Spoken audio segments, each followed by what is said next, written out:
Você que nos acompanha pelo YouTube, Vera, a votação de ontem por um placar menor do que no primeiro turno preocupa de uma certa maneira o governo, indica algumas dificuldades. O ministro Eliseu Padilha achava que ia ter mais votos. Bom dia, Vera.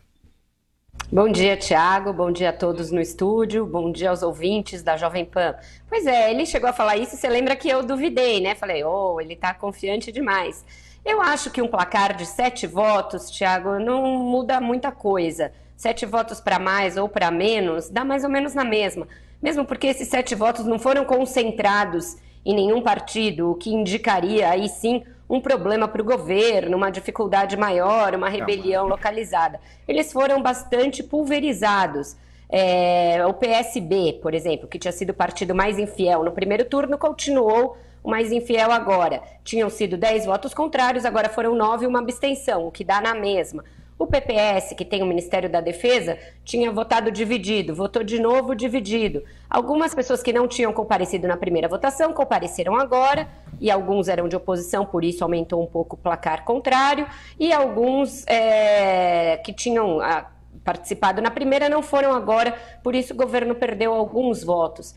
Então, eu acho que dá empate aí no fim das contas. O governo tem uma maioria sólida, 359 votos é bastante, é suficiente para aprovar a reforma da Previdência, por exemplo. O governo só tem que trabalhar nesses partidos aí que estão tendo o maior número de defecções. Vera, você citou os infiéis e haverá choro e ranger de dentes para os infiéis, não? Bom dia, Joseval. Você se lembra que na votação do primeiro turno, o ministro Eliseu Padilha deu uma entrevista para nós aqui no Jornal da Manhã em que ele, sim, ameaçou com isso. O presidente Michel Temer preferiu, entre um turno e outro, conversar em vez de retaliar. Ele chamou o governador de Pernambuco, Paulo Câmara, conversaram por telefone, na verdade, ia ser uma conversa presencial, mas o governador não pôde ir a Brasília na última hora.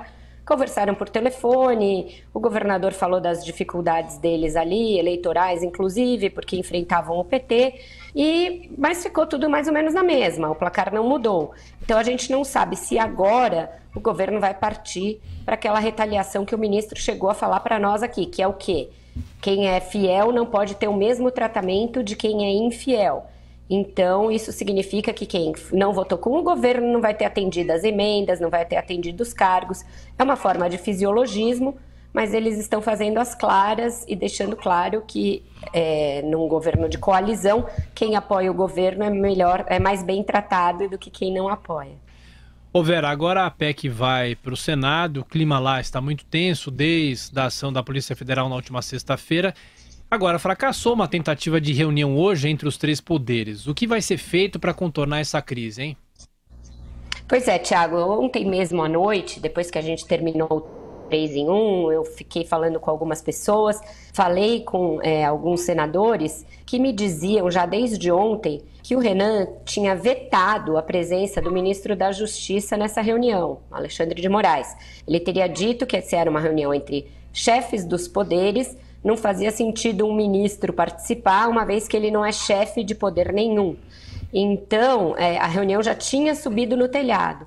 E ela caiu de vez por terra quando a presidente do Supremo, Carmen Lúcia, disse que não tinha disponibilidade de agenda para participar dessa reunião.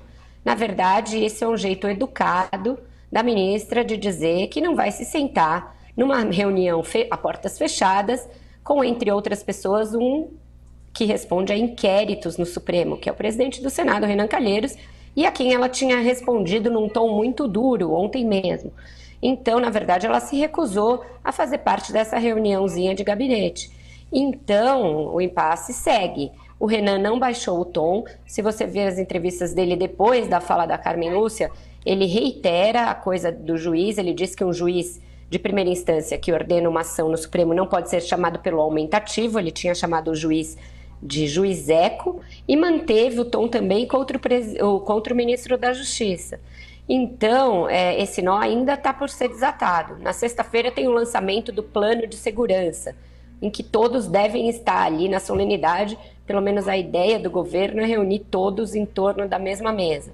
Mas aí vai ser uma solenidade para fotos, não vai ser uma conversa. A gente vai saber melhor como é que está esse clima depois que o Senado impetrar realmente o recurso contra a ação na Polícia Legislativa, eles devem impetrar um recurso no Supremo ainda essa semana para anular a ação, e aí vamos ver como os outros ministros do Supremo se posicionam nesse caso. Muitos deles acham que não tem por que ser do Supremo essa prerrogativa, porque os policiais legislativos não têm foro privilegiado.